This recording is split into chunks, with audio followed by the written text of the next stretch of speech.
Hi, I'm Scott from the Skiers Lounge, and today I'm going to show you how to use our ski and snowboard starter kit. So let's run the intro. I'm in a very busy workshop. It's one of our busiest parts of our business throughout the season. And so many people ask, why do we sell kits to help you service your own skis and snowboards? Well, there's some jobs you just wouldn't be able to do at home, and those you would bring into us, and we've got the tools and the knowledge to deal with it. But there's nothing wrong with people doing a little bit of servicing themselves at home, a bit of waxing, but also being more aware of their skis and snowboard and spotting things that are bigger problems and then bringing them in to us to sort out and get you back on the mountains as soon as possible.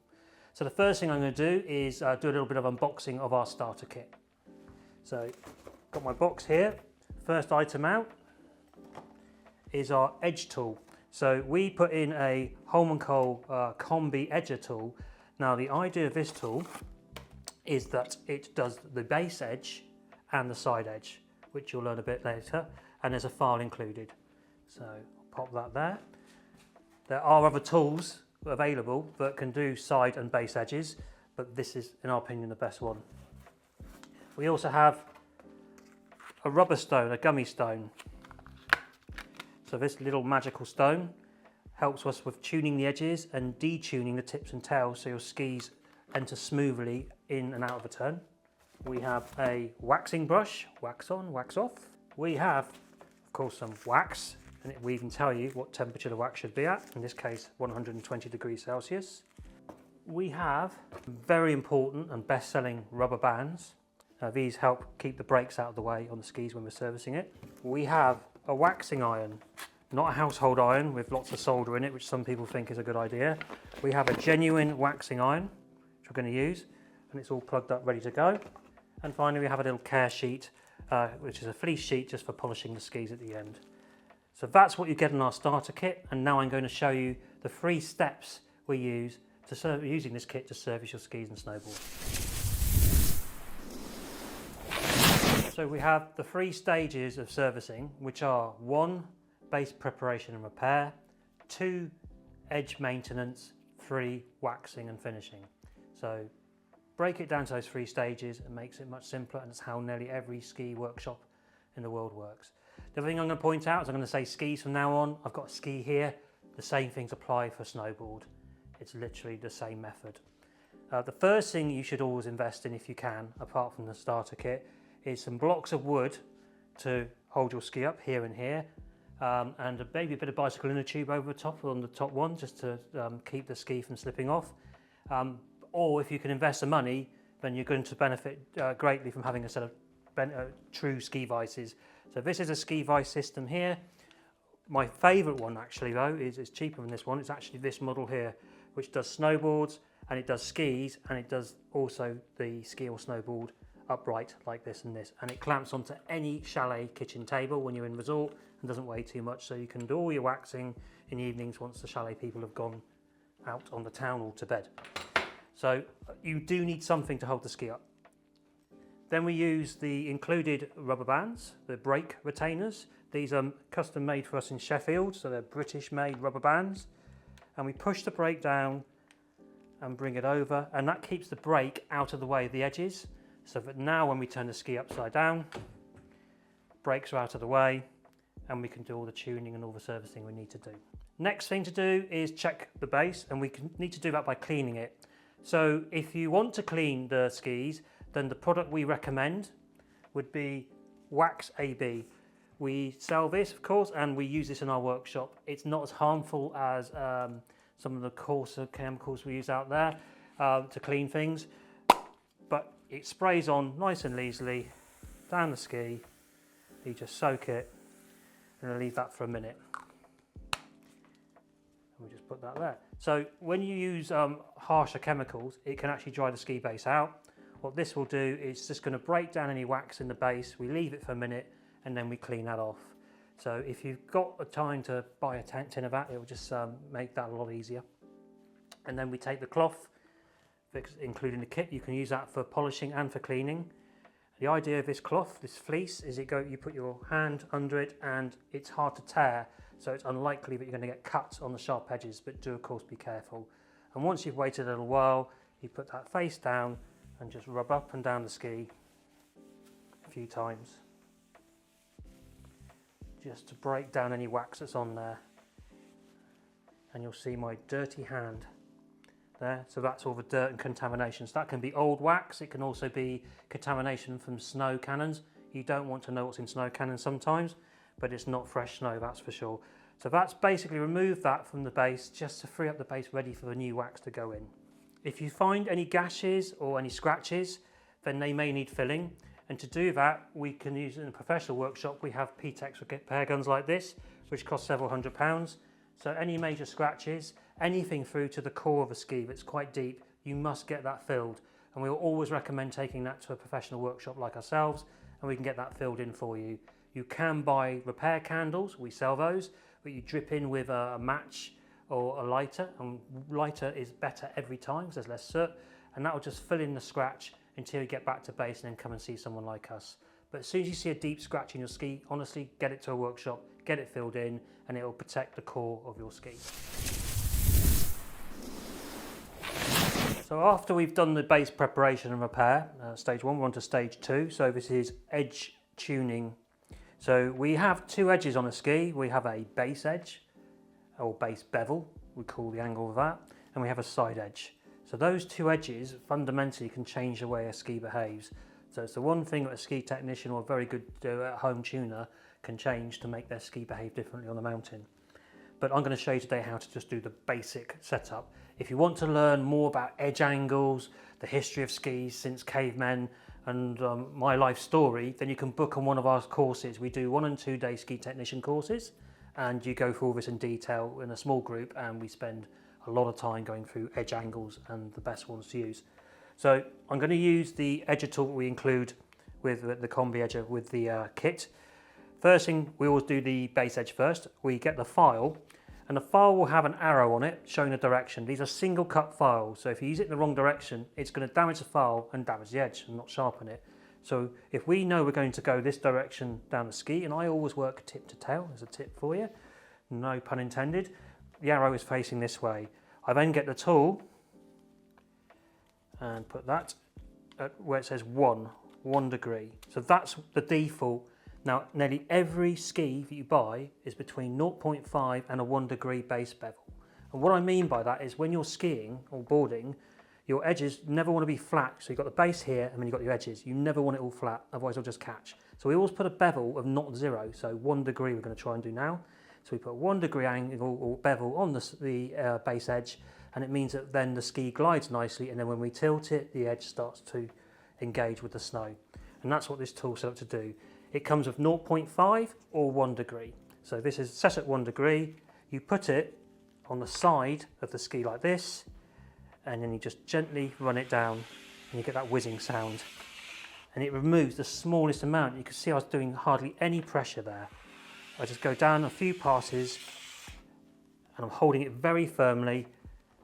And if it's not cutting anything, or it just removes a small bit like it did just then, and it is removing a small amount, then that's it. That's all we need to do. You should never need to do too much because the skis come out of the factory preset. You then obviously do this side, you then need to do that side. What I tend to do, because I'm lazy, is rather than flipping the file around, I just drive around the corner so my file's still pointing the right direction, and I carry on and repeat it on this side. And you usually find if your ski's in good condition, like my wife's here, it only takes a couple of passes. There we go. Ooh, and it just caught there. And I see I didn't push, I just let it go through.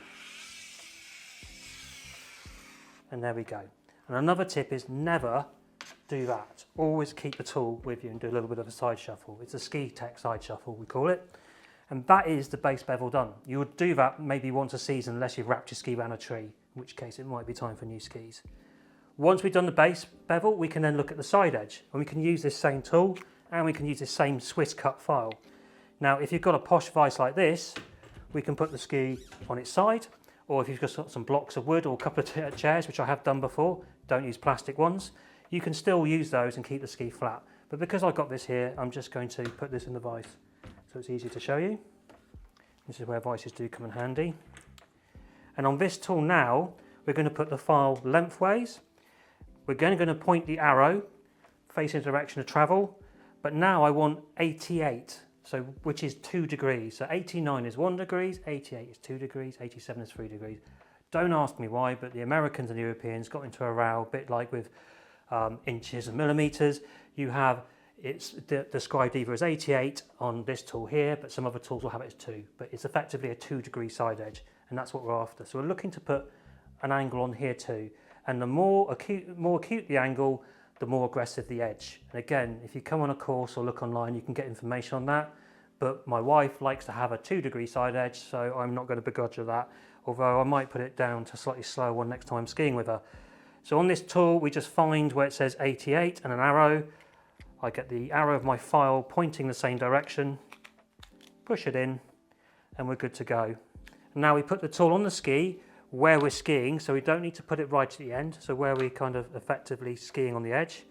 So the file is there, and it's touching against the edge, and then we just push it along, holding it firmly, but not pushing hard. And you can hear that working away.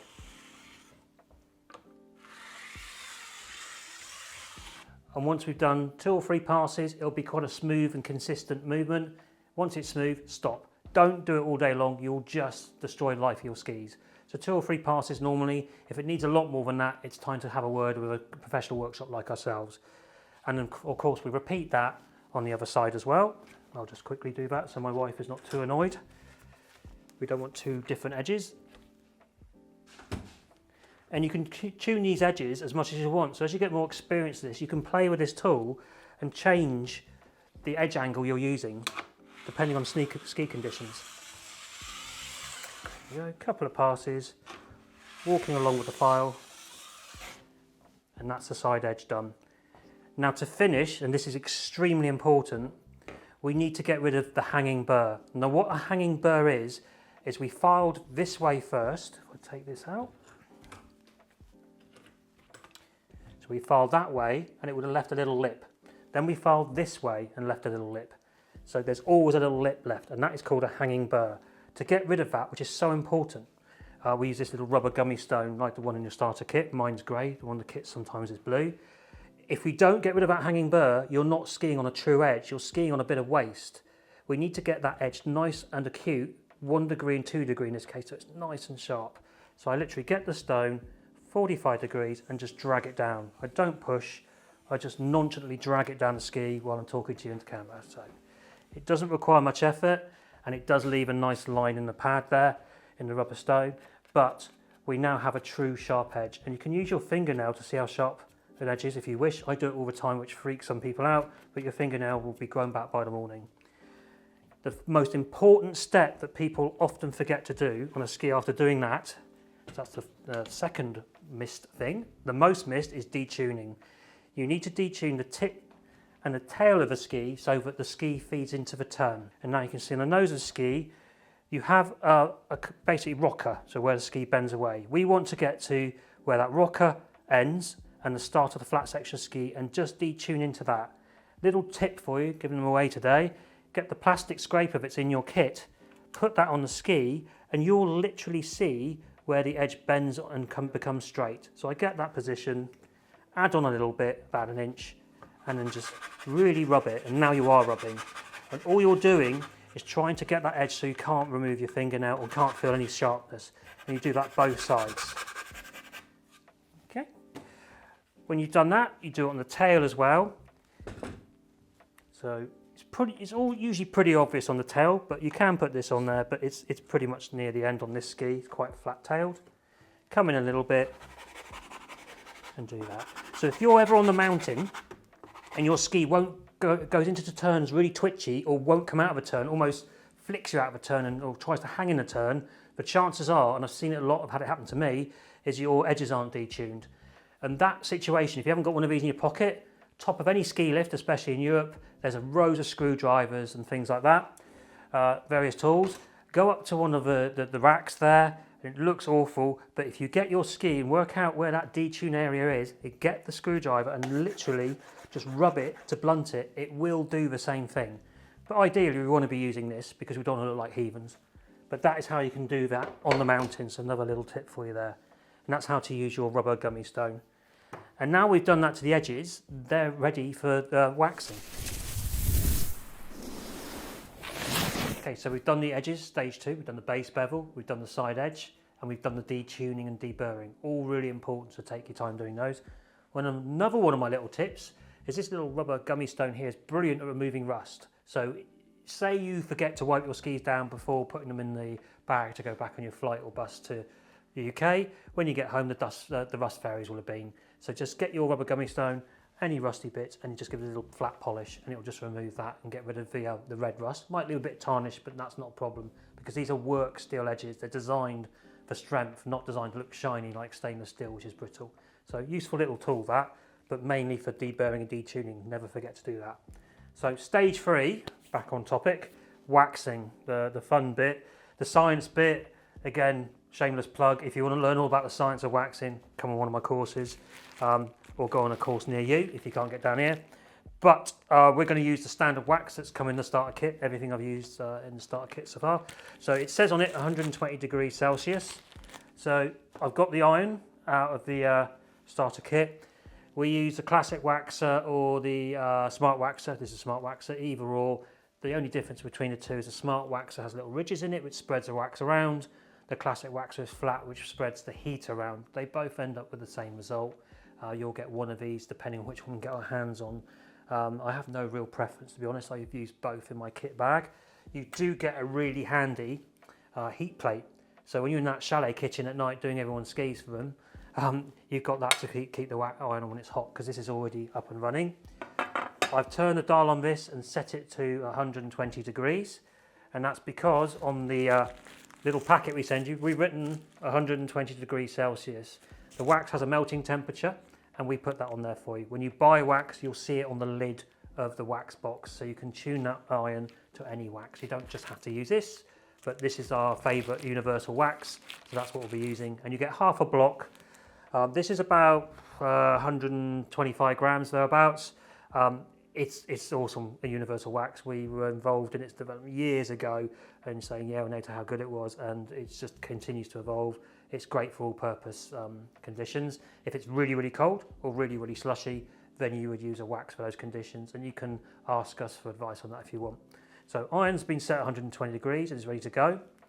I've looked at my ski. I've been doing a little bit of filing with like gummies and filing and gummy stoning with the rubber stone. So you use a cloth just to wipe off any mess that's come on there, and you can see I've got a little bit of my cleaning fluid on here, my Wax AB. So again, if you've got a spray of that, put that on here.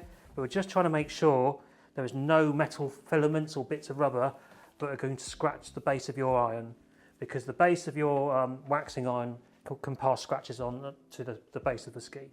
So that's good to go. What always surprises people when I do this is how little wax we use when we have the workshops here. Everyone sort of wonders why I've used so little, but you don't need to use a lot. You can use too little, which means you have to go back again and put more on. If you use too much, it just creates more work for you later. I'm passing my iron underneath, so I make sure that I've got lots of room. So I've made sure that chalet table's in the right place near one of those dodgy sockets hanging out the wall, and I'm good to go.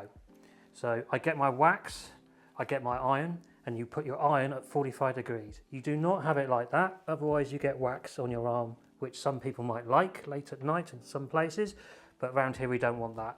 So we get the wax also pointing downwards, same reason, we don't want to be burnt. We put the iron over the tip of the ski, kind of pointing to the middle with the corner of the iron. I just rub this on, and I'll turn so you can see this, and we rub it on, and slowly the wax drips on, and as it starts to drip on, we just slowly move down the ski, and I can stop dripping at any time. If I stop putting wax on, it will slow down. You don't need tons like it used to be on the Ski Sunday video years ago of pouring wax down. It's just a waste of wax. That's all we need to start off with. First thing to do then is to spread the wax around. We're not waxing the ski yet, we're just spreading it around. So I get my iron, we never swirl it, we never go that way with it. It's always from now on straight forward and straight back.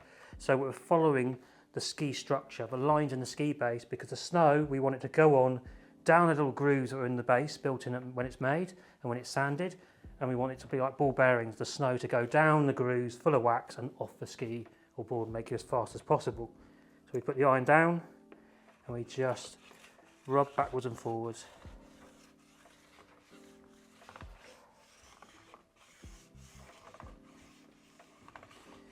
And we'll just keep doing that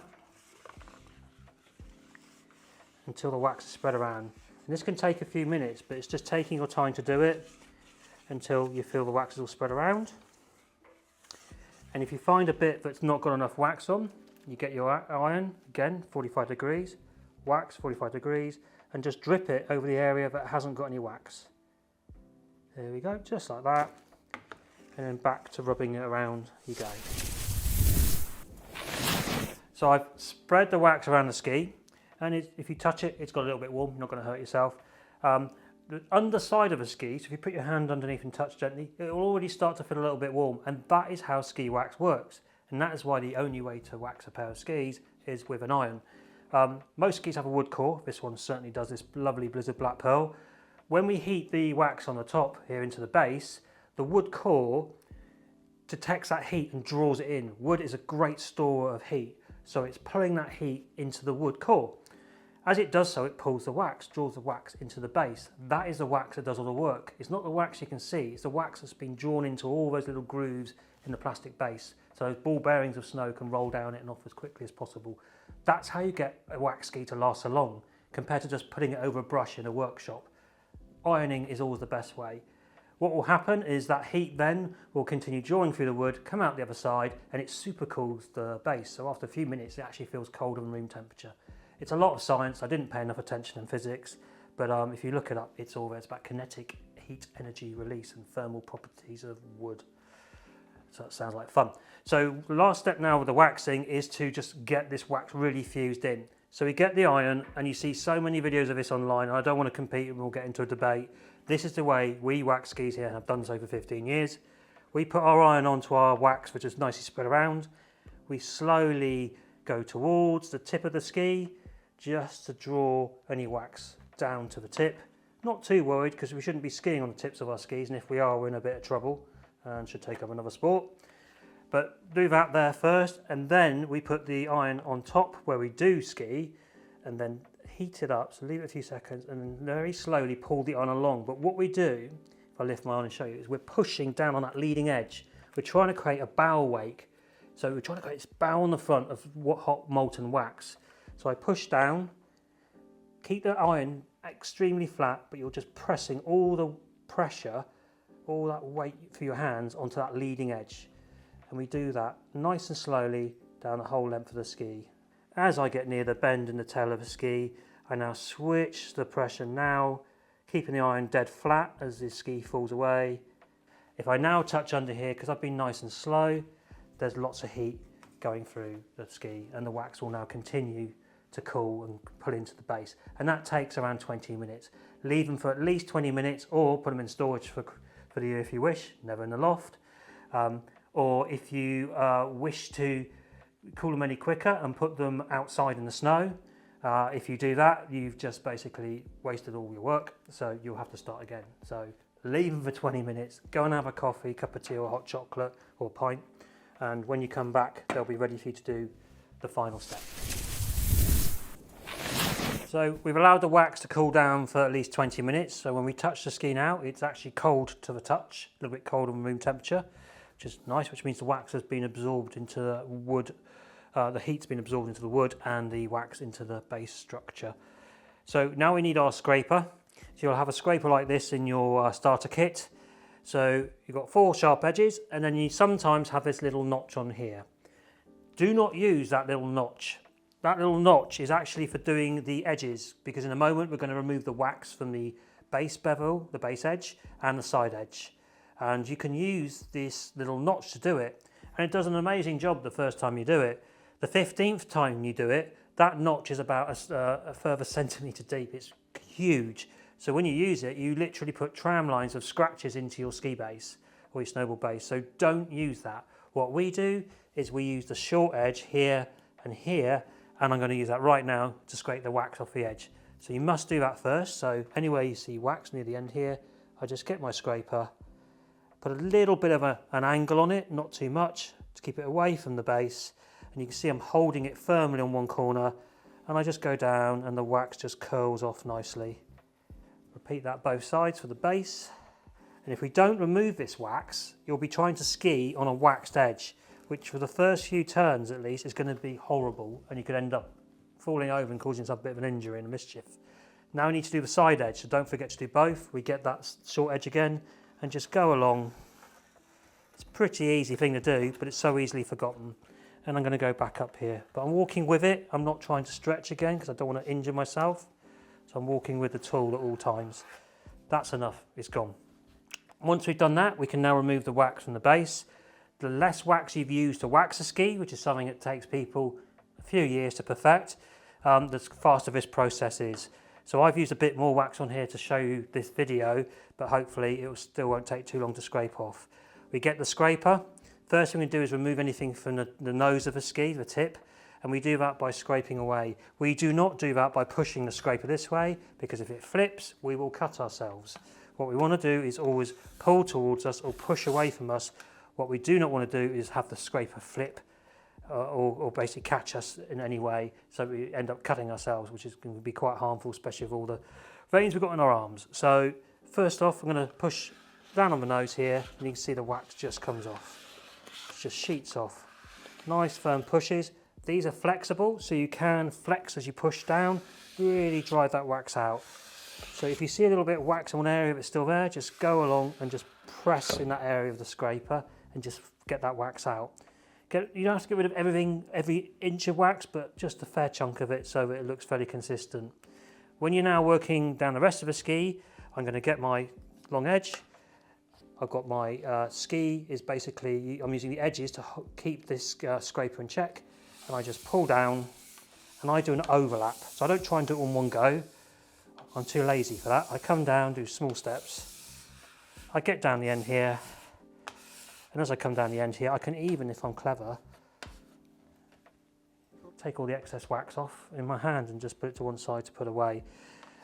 If you're doing chalet waxing, like I've done before in chalet kitchens and resort, remember to clear up the drip wax on the floor. Otherwise, the chalet people come in the morning, slip on the wax and wonder what the hell's going on, and you've been rumbled. I can just do a single pass to finish, and that's more than enough. And now we're ready to do final brushing and polishing. So the final step of stage 3 waxing is to polish. And what we're doing here is we're going to polish the wax out of a lot of the base of the ski. We're going to remove most of the visible wax, and we're trying to expose the structure in the base, those little channels and grooves that run from the tip to the tail for those ball bearings of snow to roll down as we go down the mountain. And that's what these brushes are for. They open up the structure and they polish the base. So you get your brush. This was my nylon brush out of my starter kit. Mine's a bit more worn. It's still a good few years old. It's got a bit of life left in it yet. We put the brush on here. We're not going to swirl around just like the iron. We're not swirling. We're not going this way. Everything has to be straight lines. We can start going backwards and forwards, but we must always do the final passes tip to tail, just like the snow would be acting, because that's what we're trying to do, is get the snow to behave going down those channels the way we want, and we want the ski really to be going in that direction down the hill and not backwards. So small details, but it just helps enhance the glide as much as possible. So to begin, I get the nose of the ski first, put my brush on and just push down quite firmly, just brush backwards and forwards, sort of trying to remove any wax I can see. And as I move down the ski, I can keep going backwards and forwards as long as I keep it straight. And you can see if you're keeping it straight or not, because you can see the lines in the ski, in the wax you're leaving and the base itself, because it's polishing it. So I come down here, back up,